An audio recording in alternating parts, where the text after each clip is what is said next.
Es día de aprender algo más y hacer una buena reflexión para ser mejores en la vida.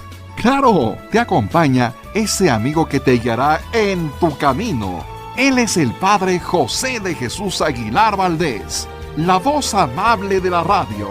Esto es En tu Camino.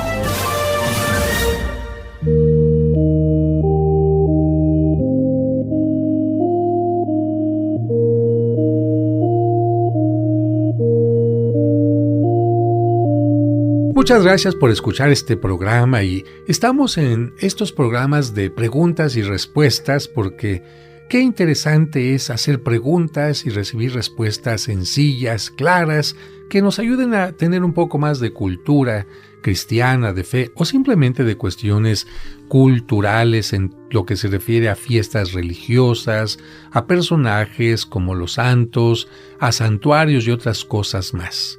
Recuerda que la palabra santo se dedica a aquellos hombres y mujeres ejemplares, más que hayan hecho milagros. Se trata de personas que vivieron una vida ejemplar y que son modelo de virtudes para que los cristianos pues les sigamos. Evidentemente, como ellos ya están en la presencia de Dios, pueden interceder por nosotros, pero ellos no hacen milagros. El único que puede hacer milagros es Dios. Ellos pueden como echarnos la mano, ayudarnos a interceder por nosotros, pero solamente Dios es el que concede los milagros. Y esto lo aclaro porque de repente la gente se confunde y dice, San Judas me hizo el milagro, o la Virgen de Guadalupe me hizo el milagro, o en este programa de A Cada Quien Su Santo, de repente no queda claro que es Dios el único que puede hacer milagros. Pero hay un santo muy popular, especialmente entre los comerciantes, y cuando yo les pregunto, oye, ¿tú sabes por qué San Martín Caballero es tu patrón? ¿Sabes por qué se le invita a estar presente en los negocios? Y me dicen, pues yo solamente sé que es patrono de esto, pero no sé realmente la causa. Vamos a platicar un poquito de él. Mira, la imagen de este santo es conocida por todos. ¿Cómo lo ves? Un hombre montado a caballo, vestido con el uniforme de los soldados romanos, cortando con una espada su capa y ofreciéndosela a un hombre que desnudo está sufriendo por el frío. Su nombre oficial de hecho es San Martín de Tours, porque él vivió en la ciudad de Tours, allá en Francia. Sin embargo, su imagen hace que la gente lo conozca más como San Martín Caballero. ¿Por qué? Pues por el caballito. Si está montado en un caballo, pues es un caballero. Qué curioso que ahora se nos diga a los hombres caballeros, aun cuando ya no montamos a caballo, ¿verdad? Así están las cosas. Así como el Zócalo se le sigue llamando porque tuvo una base en el centro para una columna y ahora ya no hay Zócalo y le seguimos llamando Zócalo. Pues también a nosotros se nos sigue llamando caballeros, aunque ya de caballos, pues ni los de la feria siquiera nos trepemos. La imagen de este santo está presente, yo la he visto en tiendas de todo tipo, taquerías, farmacias, etc. Sin embargo, como te digo, cuando les pregunto a las personas sobre quién fue, nadie sabe nada de él. Algunos solo dicen que, padre, pues es buena para atraer a los clientes, y otros se atreven a mezclarlo con la superstición de ponerle agua y hierba al caballo de la imagen. Fíjate, una vez vi ahí en Jamaica que una persona tenía su agüita y su lechuguita. Y le dije, oiga, ¿y eso para qué? No, padre, es que si uno tiene contento al caballo de San Martín, pues a uno le va muy bien. Y como al caballo le da sed, pues hay que ponerle su agüita también. ¿Quién le dijo eso? Pues una comadre. ¿Y a su comadre quién le dijo? Pues otra. ¿Y a quién?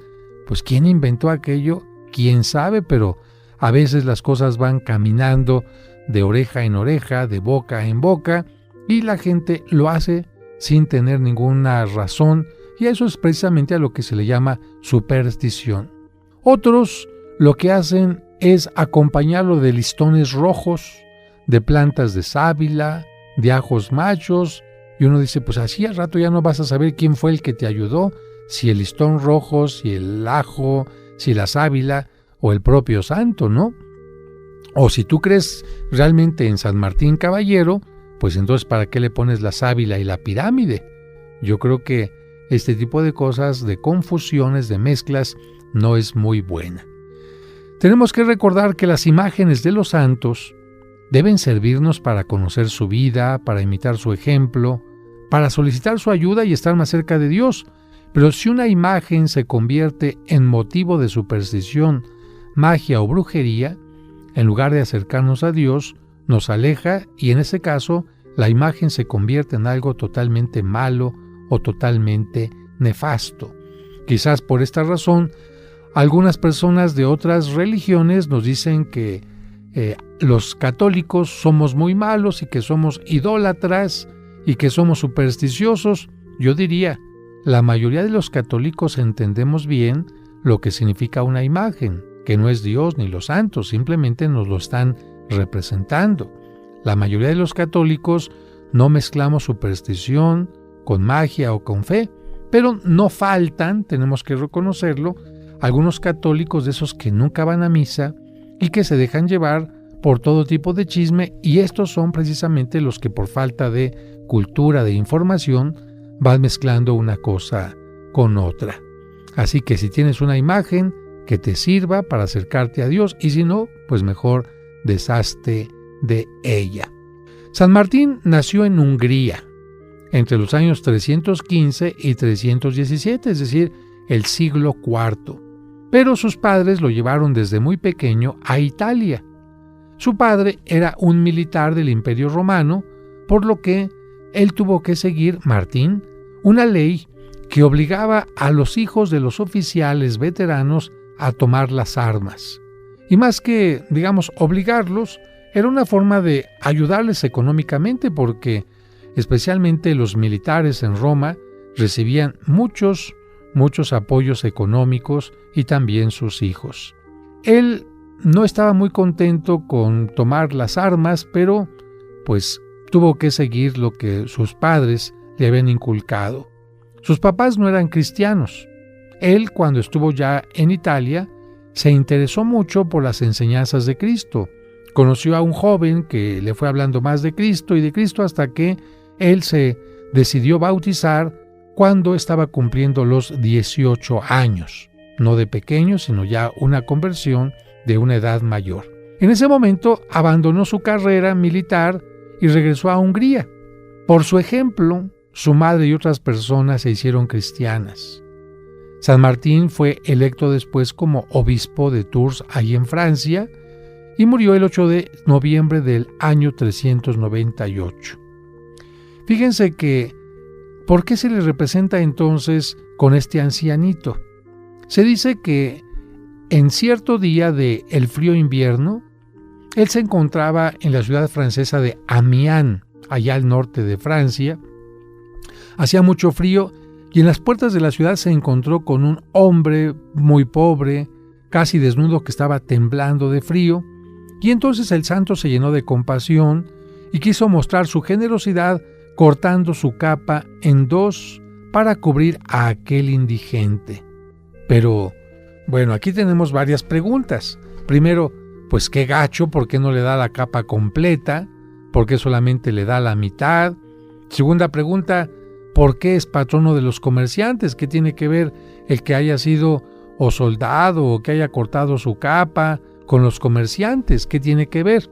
Bueno, lo primero que te tengo que decir es que en aquel tiempo el Imperio Romano les daba a los militares solamente la mitad de su uniforme. ¿Para qué? Para que de esta manera los militares cuidaran el uniforme, porque tú sabes que todo lo regalado siempre se descuida. Entonces San Martín se recordó lo que le habían dicho sus maestros del cristianismo. Le dijeron: tú estás obligado a dar lo que puedes, no más de lo que puedes, ni menos de lo que puedes. Cuando Martín pensó darle la capa al anciano, dijo: no, pero no es toda mía la capa. De la capa solamente es mía la mitad. Le voy a dar entonces la parte que puedo darle, y la otra la conservo por si me pregunta el imperio dónde está la parte del imperio. Aquí está. Esto hizo precisamente que los comerciantes dijeran: Entonces yo no puedo regalarle a mis clientes la mercancía, porque si no pierdo. ¿Pero qué puedo darles? Buen trato, buena calidad, atención. Entonces voy a hacer como San Martín, les doy lo que puedo y no les doy lo que no puedo. De tal manera que los comerciantes, por esta razón, decidieron elegir a San Martín Caballero como su patrono. Y cada vez que la gente recibía un milagro de San Martín Caballero, decían, es que él pasó por mi vida con su caballito y traigo una herradura para demostrar que él me trajo bendiciones de parte de Dios. Su capilla ya en Europa se llenó de herraduras y de ahí mucha gente, por falta de información, dijo que las herraduras tenían poderes mágicos. ¿Cómo la ves? Y de esto continuaremos hablando en el siguiente segmento.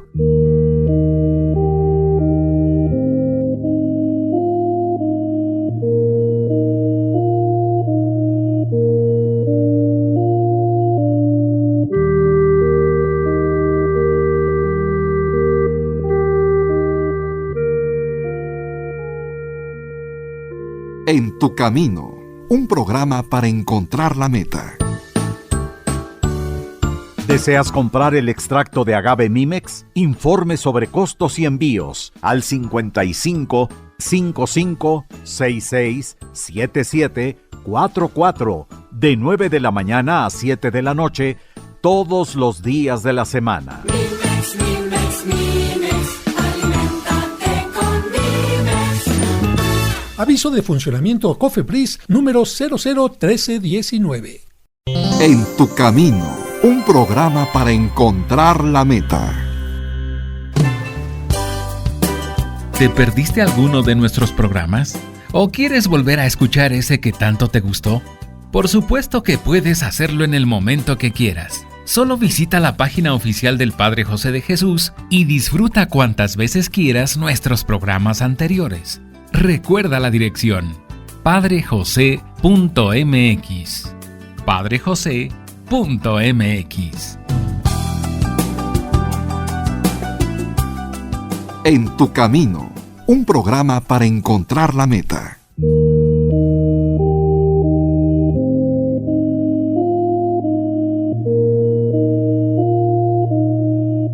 Gracias por continuar con nosotros y estoy seguro que si tú le preguntas a tus amigos o amigas por qué la herradura es un signo de buena suerte, nadie te va a saber responder. Todo el mundo va a decir, pues no sé. Y entonces, ¿por qué la usan? Pues no sé. Y eso se convierte en superstición. Cuando la información te permite entender por qué se hace determinada cosa, deja de ser superstición.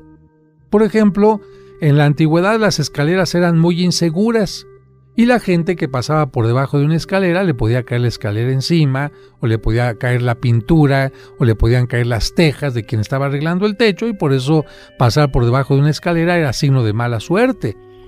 La gente pensaba que las brujas que hacían hechizos y maleficios se podían convertir en gatos, y entonces al atravesarse en tu camino te maldecían todo el día. Y de ahí vino la costumbre de pensar que los gatos negros son de mala suerte. Y yo le pregunto a la gente que tiene gatos negros en su casa, ¿cómo le hacen para que no se les atraviese todo el día en el camino?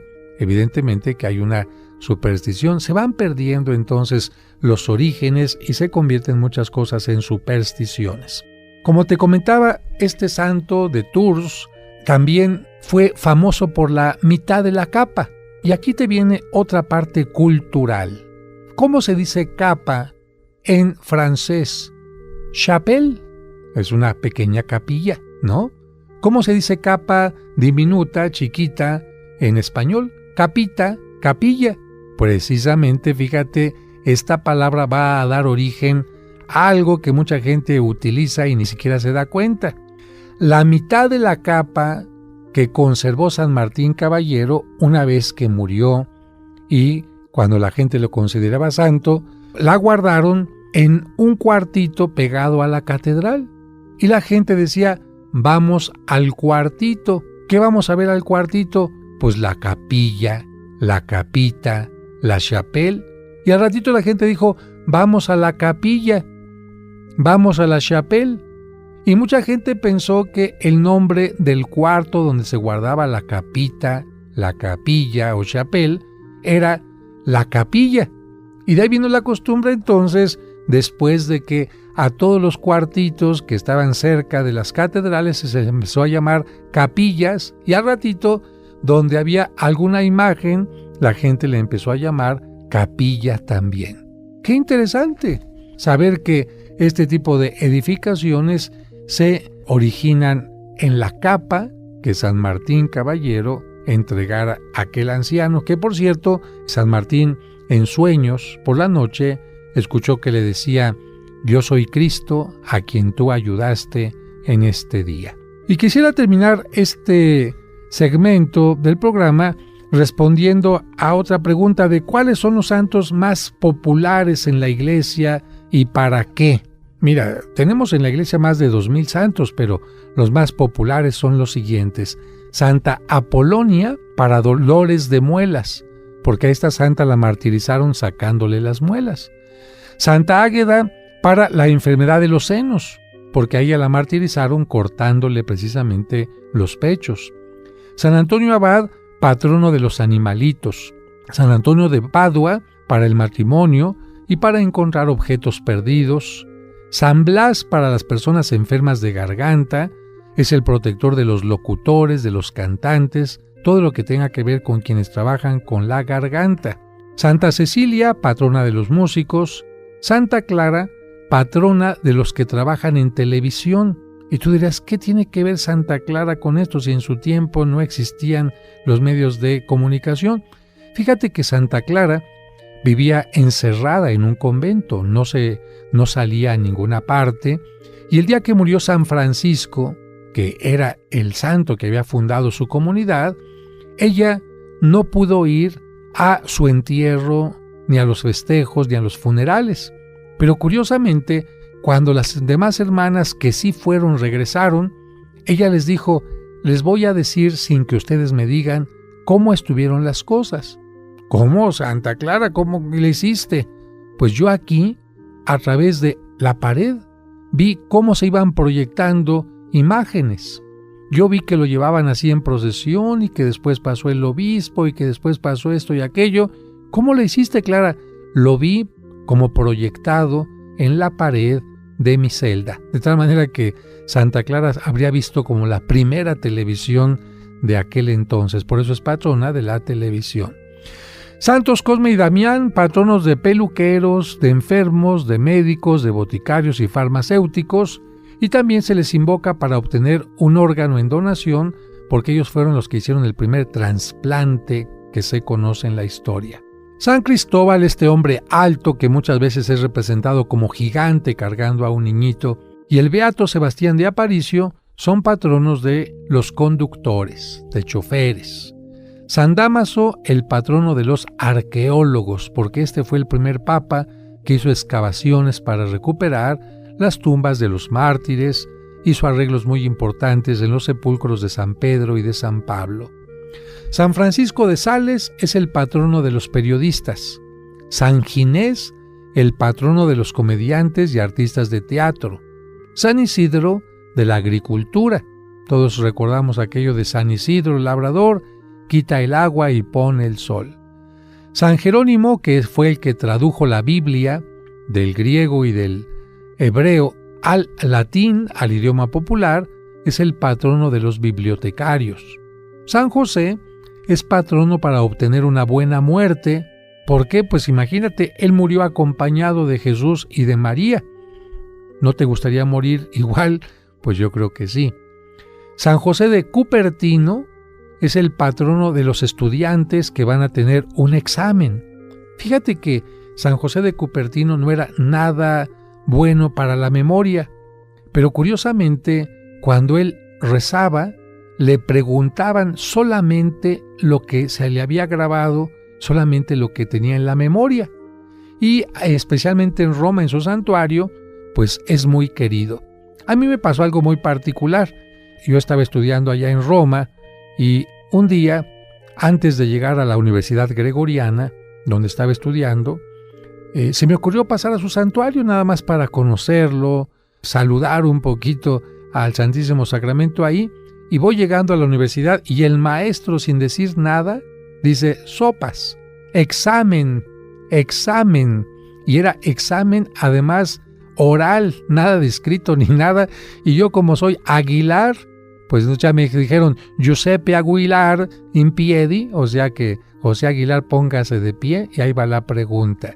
No había estudiado yo nada, y resulta que en ese momento dije: ay, San José de Cupertino, ayúdame, y el maestro me preguntó lo único que me sabía, así que bueno, a San José de Cupertino se le pide para que te pregunten solamente lo que estudiaste y no cosas que se te olviden. San Juan Bosco es el patrono para obtener empleo, San Judas Tadeo y Santa Rita de Casia para causas imposibles o desesperadas. Esto porque San Judas Tadeo logró quitarle el veneno a unas serpientes venenosas y que no ocasionaran daño, y Santa Rita de Casia, cuando estaba a punto de morir, era invierno y tenía ganas de una fruta, y no había fruta en aquel momento, y le dijo a una hermana religiosa: vaya usted al claustro y tráigame esta fruta, y en aquel momento apareció en un árbol del claustro la fruta que ella quería. San Liborio contra los cálculos y arenillas en el riñón. San Lucas, patrono de artistas y pintores. Santa Lucía, patrona de enfermedades de los ojos y patrona de las bordadoras, no porque le hayan sacado a ella los ojos, sino porque su nombre significa la que da luz. ¿Y un ciego quién es? Aquel que no puede percibir la luz. Entonces, si un ciego le pide a Lucía que le permita ver la luz, entonces se convierte precisamente en patrona de esta enfermedad. Y las bordadoras, pues para que no perdieran la vista. A propósito de esto de la luz, fíjate que, por ejemplo, esta miel de maguey Mimex, que nosotros hemos anunciado tanto como algo bueno para los diabéticos, ha hecho que varias personas que perdieron la vista, al tomarse esta miel, vayan recuperando su forma de ver. Concretamente, en un programa tuvimos a una señora incluso que cayó en un elevador de 22 pisos, no le pasó nada, pero quedó ciega, y empezó a tomar esta miel de maguey, y fíjate que empezó a ver como lucecitas, ella nos dice así, la vista se le empezó a aclarar. Evidentemente también le pidió a Santa Lucía. Santa Marta, patrona de las amas de casa y de los que trabajan en hoteles. San Martín Caballero, protector de comerciantes y de fabricantes de ropa. Santa Mónica, por la conversión de los hijos y del esposo. San Pascual Bailón y San Diego, patronos de los cocineros. San Peregrino, patrono contra el cáncer. San Ramón Onato, protector de las mujeres encinta, de los recién nacidos y protector contra chismes. Santo Tomás Apóstol, patrono de los arquitectos y de toda construcción. Santo Tomás Moro, patrono de los políticos, y la Virgen de Loreto, la patrona de los aviadores. Son los santos y las santas más famosos.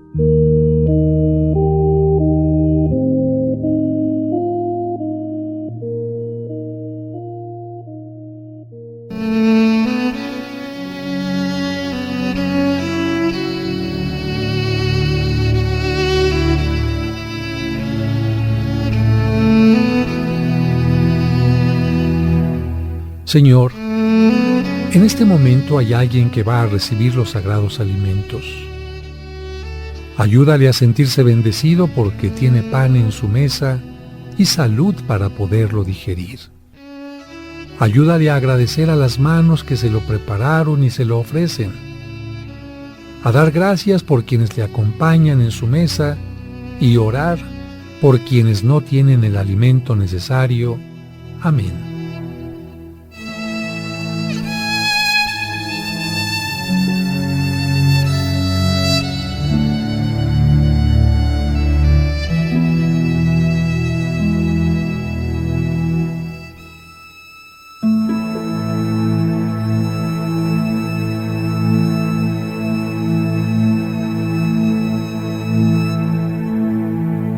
En tu camino, un programa para encontrar la meta.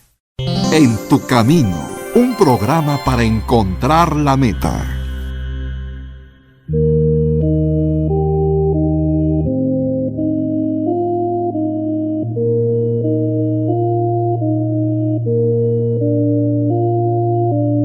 Amigas, amigos, ¿quién puede decir que sabe absolutamente responder a todo aquello que se refiere a la Biblia, a la fe, a la Sagrada Escritura, en cómo se fue formando, a la historia de la Iglesia? Yo creo que nadie. Yo creo que por esto es muy importante que cada uno de nosotros vayamos conociendo a través de cursos, de preguntas, de libros, y vayamos dándole un poco de más fundamento a nuestra fe. Es cierto que la fe va mucho más allá de cualquier proceso intelectual, pero es cierto también que nuestra fe puede estar como avalada, como sostenida también por la razón. La razón no se opone a la fe. La razón y la fe pueden trabajar en una forma conjunta. Y la pregunta que voy a responder es la siguiente. Fíjense, ¿quién ocupó el lugar que dejó vacante Judas Iscariote? Y me parece una pregunta interesante porque muchas veces sabemos que Cristo tuvo 12 apóstoles, el número 12 particularmente porque así como Jacob formó al pueblo de Israel con sus 12 hijos, y cada uno de estos hijos fue teniendo descendientes que formaron las 12 tribus de Israel, pues Cristo quiso tener también el número 12 como grupo de fundadores de su nueva iglesia, de su nuevo pueblo de Dios. Pero resulta que Judas Iscariote, pues sabemos todos que se quita la vida, y la iglesia entonces continuó únicamente con 11 apóstoles. Pues ¿qué te parece si vamos viendo un poquito la respuesta? Judas Iscariote pudo haberse arrepentido de su traición como lo hizo Pedro, sin embargo, no confió en la misericordia de Cristo y decidió ahorcarse. De esta manera, con su falta de confianza en Dios y su muerte, pues dejó incompleto el número de los apóstoles. Y el número 12 en la Biblia significa plenitud, por lo que era necesario complementar el grupo de los 12 apóstoles. El libro de los Hechos de los Apóstoles nos menciona lo siguiente. Te leo la cita. Por aquellos días se reunieron los creyentes, que eran unas 120 personas, y Pedro tomó la palabra y les dijo: Hermanos, tenía que cumplirse lo que el Espíritu Santo por medio de David ya había dicho en la Escritura acerca de Judas, el que sirvió de guía a los que arrestaron a Jesús, pues Judas era uno de los nuestros y tenía parte en nuestro ministerio. El hecho fue tan conocido por todos los habitantes de Jerusalén que ese campo fue llamado en su idioma Acéldama, que quiere decir campo de sangre. En el libro de los Salmos está escrito, por otra parte, que su casa quede desierta y nadie la habite, y más adelante que otro ocupe su cargo. Es necesario, continúa diciendo este texto de la Biblia, que uno de los que han estado con nosotros durante todo el tiempo que el Señor Jesús permaneció con nosotros, desde el bautismo de Juan hasta el día de la Ascensión, se ha constituido junto con nosotros testigos de su resurrección. Continúa el texto diciendo: se propusieron 2, José, llamado Barsabás, de sobrenombre el Justo, y Matías, y oraron así: Señor, tú que conoces los corazones de todos, muéstranos a cuál de los 2 elegiste para desempeñar el ministerio del apostolado dejado por Judas al irse al lugar que le correspondía. Echaron suertes y la elección cayó sobre Matías, que fue agregado a los 11 apóstoles. Esto que te acabo de leer está en el capítulo número 1 de los Hechos de los Apóstoles y está entre los versículos 15 al 26. Con esto nos queda muy claro que los apóstoles quisieron completar el número de 12, pero tenían un gran problema porque tenían a 2 candidatos. Como escuchaste, uno se llamaba José y otro Matías. ¿Cómo le hicieron para elegirlos? Para elegir entre los 2 a uno, pues simple y sencillamente hicieron oración. La oración es lo más importante, pero ¿cómo saber cómo Dios les iba a responder? Pues acudieron a las suertes. En este sentido, fue primero la oración y ya la suerte, que casi siempre era a través de pajitas, Le ponían, por ejemplo, 2 pajitas y cada quien elegía una, y el que tenía la pajita más grande era el ganador. Pues así es como fue considerado Matías, el apóstol número 12. Y aquí no hay que confundirse, porque hay algunas personas que dicen que el que ocupa el lugar de Judas es San Pablo. No, San Pablo va a llegar mucho tiempo después. De hecho, San Pablo va a ser considerado el apóstol número 13. Vamos con la siguiente pregunta. Esta pregunta especialmente viene a partir de estos libros de Dan Brown, en donde se habla del supuesto Santo Grial, de María Magdalena y cosas de este tipo, por errores en la cuestión histórica. Y la pregunta ¿es cierto que el emperador Constantino fundó la iglesia? Bueno, aquí tenemos que ser muy claros: de ninguna manera. Tan solo debemos recordar que el emperador Constantino vivió casi 300 años después de Cristo. ¿Cuántos? Fíjate, 300 años después de Cristo, cuando la iglesia tenía ya una muy larga historia que comenzó con la resurrección de Jesucristo. 300 años de historia me parece que son cosa muy importante. Y además, esta iglesia fundada por Cristo ya había trabajado en la predicación. Tanto los apóstoles como el propio Cristo habían realizado su propia predicación. Tenemos datos suficientes sobre la fundación de la iglesia. Primero, en la intención de Jesucristo, como nos lo dice el Evangelio de San Mateo, cuando San Pedro reconoció a Jesús como el Mesías e Hijo de Dios, cuando le dijo: «Dichoso tú, Simón, hijo de Juan», o Jonás, que es lo mismo, «porque esto no lo conociste por medios humanos, sino porque te lo reveló mi Padre que está en los cielos». Y Cristo le dice: «Y yo te digo que tú eres Pedro, y sobre esta piedra voy a construir mi iglesia, y ni siquiera el poder de la muerte podrá vencerla». Fíjate, sobre esta piedra yo voy a construir mi iglesia, y ningún poder podrá destruirla. ¿Te parece que esto lo dijo Constantino? No, esto lo dice Cristo en el Evangelio de San Mateo, capítulo 16. El inicio de la iglesia fue en Pentecostés, cuando el Espíritu Santo vino sobre los apóstoles y ellos dieron el primer testimonio de Cristo resucitado. De hecho, Pedro fue el que tuvo esta valentía. Así dice el libro de los Hechos de los Apóstoles. Te voy a leer la cita. «Así pues, los que hicieron caso de su mensaje fueron bautizados, y aquel día se agregaron a los creyentes unas 3,000 personas, y eran fieles en conservar las enseñanzas de los apóstoles, en compartir lo que tenían, en reunirse para partir el pan y en la oración». Esto está tomado en el libro de los Hechos de los Apóstoles, capítulo 2, versículos 41 al 42.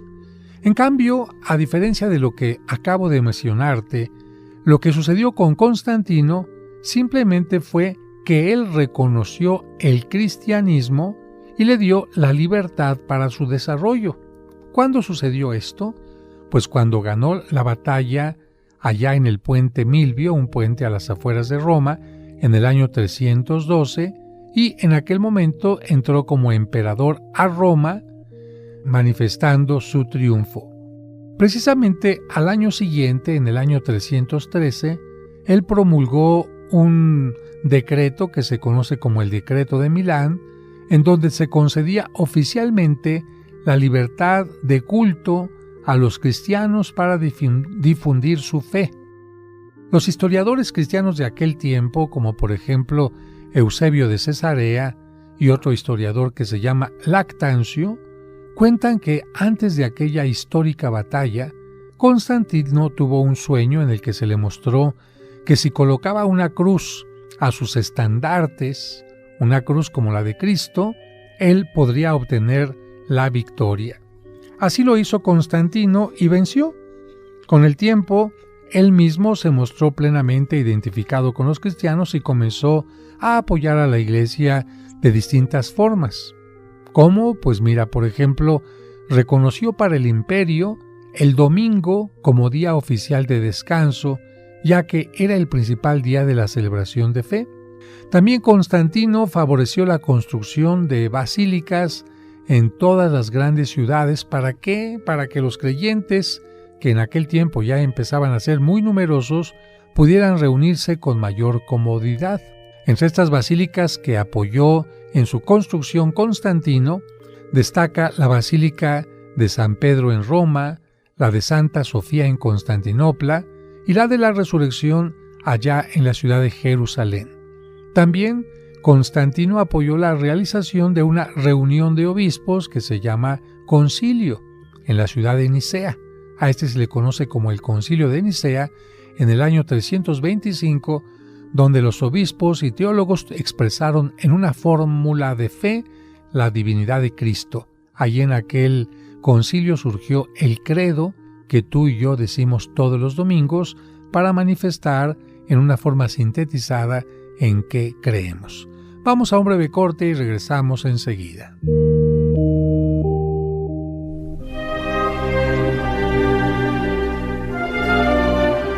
¿Deseas celebrar unas misas gregorianas por tus difuntos en la parroquia de San Cosme y San Damián? Es decir, misas ininterrumpidas durante todo un mes. Pide informes al 55 55 66 77 44 de 9 a 2 y de 5 a 7. Seguimos acompañándote en tu camino. Ya volvemos después de la pausa. Camino. ¿Quieres comunicarte con el Padre José? Escríbele a padrejosedejesus@hotmail.com. padrejosedejesus@hotmail.com. Esperamos tus sugerencias y comentarios. Como un servicio para ti que por enfermedad o causas ajenas a tu voluntad no te permiten asistir a la misa dominical en tu comunidad, Grupo Fórmula transmite para ti la Santa Misa. Que el Señor esté con ustedes. Y con tu espíritu. Proclamación del Santo Evangelio. La Santa Misa, todos los domingos a las 2 de la tarde por 1470 AM. En tu camino, un programa para encontrar la meta.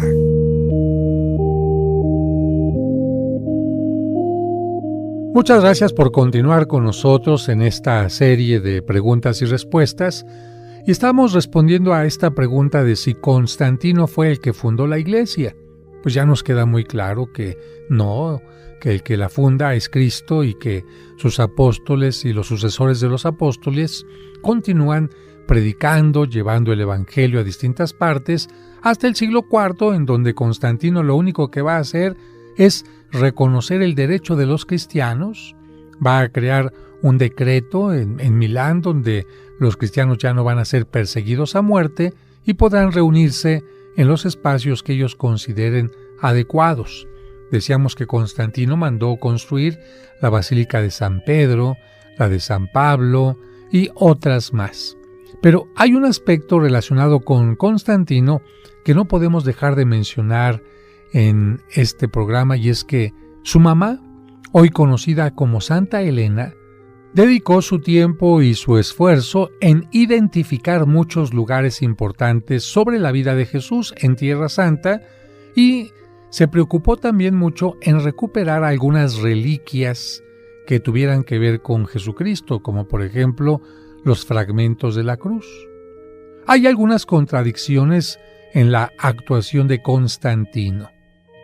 ¿Cómo qué? Mira, él se hizo bautizar hasta el final de su vida porque tenía temor de que, siendo ya bautizado, con toda la exigencia de la vida cristiana, pudiera fallar y así complicar su camino de salvación. Así que dijo, no, si ser cristiano implica tanto compromiso, tanto esfuerzo, pues prefiero yo seguir viviendo tranquilamente y ya cuando esté más cerca de la muerte, entonces pido que me bauticen.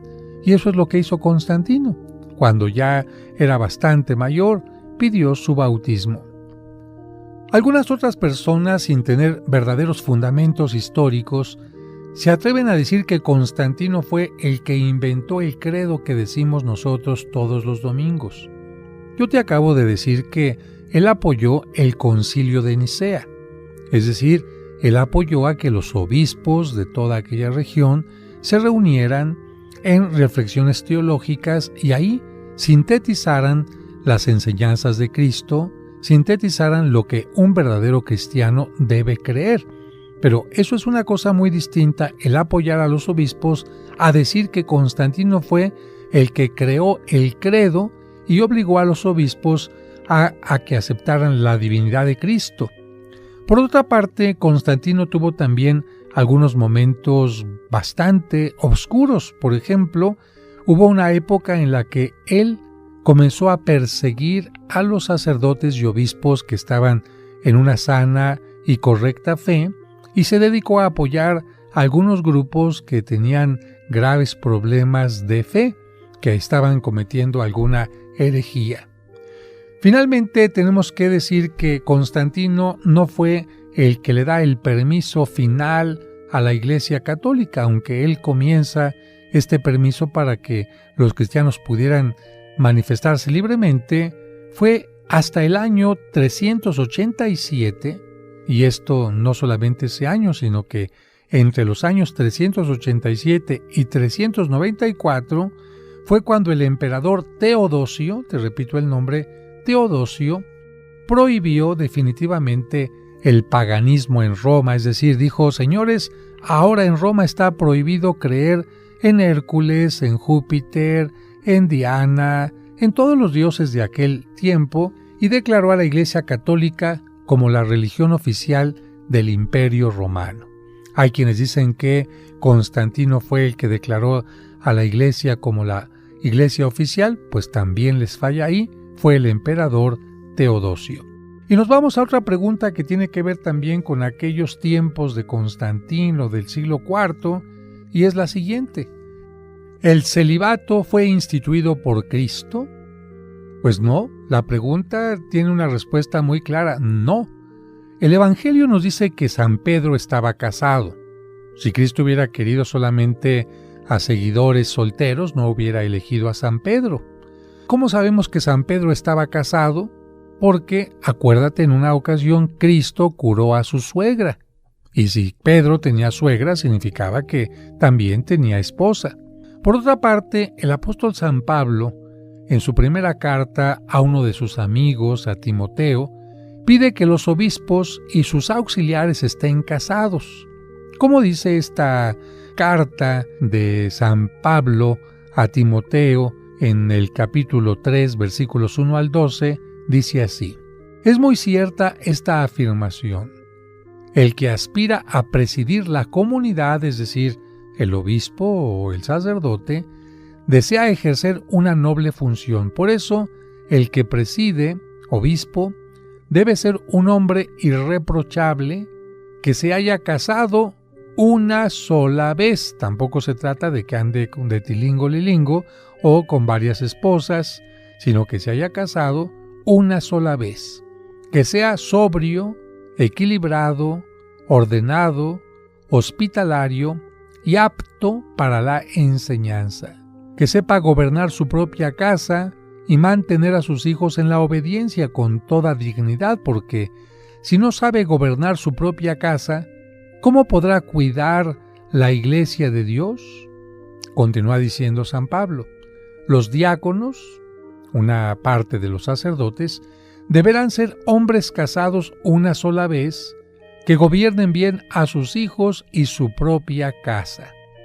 Como puedes ver, estas citas bíblicas nos permiten comprender que Cristo no pidió el celibato a sus ministros, por lo que en la comunidad cristiana primitiva, los sacerdotes, la mayoría de ellos estaban casados. ¿Cuándo aparece entonces el celibato? El celibato va a aparecer como una norma de la Iglesia, que no es lo mismo que una petición o una orden de Cristo, en el siglo IV. Concretamente, en un concilio recuerda, es una reunión de obispos, en una pequeña ciudad que se encuentra al sur de España, muy cerca de la actual Sevilla, y aquella ciudad se llamaba Elvira. Por eso se le conoce como el Concilio de Elvira. En el canon, es decir, en una ley que se promulga en aquel tiempo, en el canon número 33 de esa reunión, se encuentra la ley más antigua sobre el celibato del clero. Posteriormente, el celibato se extendió como una norma para otras regiones y como actualmente es una ley promulgada por el Papa, pues también puede ser abolida por él. Si Cristo hubiera instituido el celibato, significaría que nadie podría quitarlo. Pero como el celibato viene más bien como una necesidad de la Iglesia, primero porque faltaban sacerdotes, después porque los sacerdotes tenían que cambiar constantemente de localidad y pues no era justo que anduvieran con su esposa y con sus hijos para todos lados, y más adelante porque pues va a haber momentos en que el celibato se va a considerar como algo definitivo para dar testimonio de vida. Pero el celibato también va a ir teniendo algunos cambios. Va a haber épocas en que se puede vivir sin él y otras épocas en donde no hay ningún problema en que el celibato forme parte de la vida sacerdotal. Te voy a poner 2 ejemplos concretos de cómo el celibato no siempre se llevó a cabo ni fue exigido en todo momento. Por ejemplo, el cura Hidalgo tuvo varios hijos y era sacerdote, y toda la gente sabía que tenía hijos. También el cura Morelos y Pavón, todo el mundo sabía que era sacerdote y todo el mundo conocía a sus hijos. Esto significa que en su tiempo, aquí en la Ciudad de México, el celibato no era considerado como se considera ahora. Celibato simplemente era considerado que no esté casado con una persona con la que tenga determinado compromiso, que no reconozca a sus hijos, y eso era célibe. Por eso es que el cura Miguel Hidalgo no reconocía a sus hijos, aunque vivían con él, ni el cura Morelos. Pero esto es una manera muy particular de ver el celibato.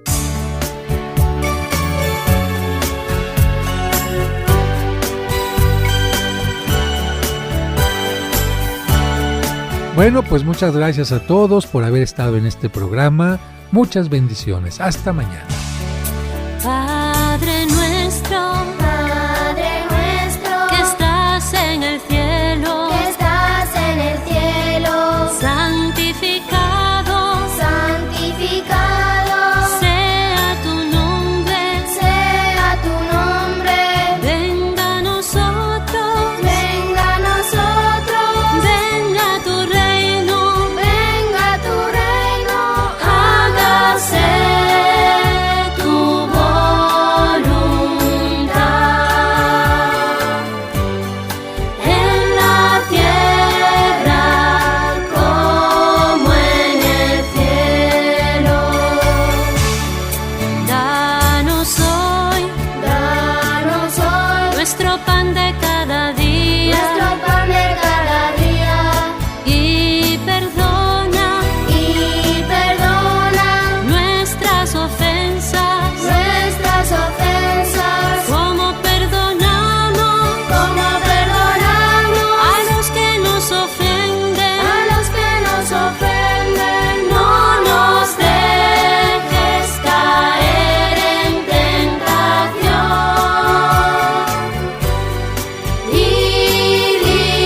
líbranos del mal.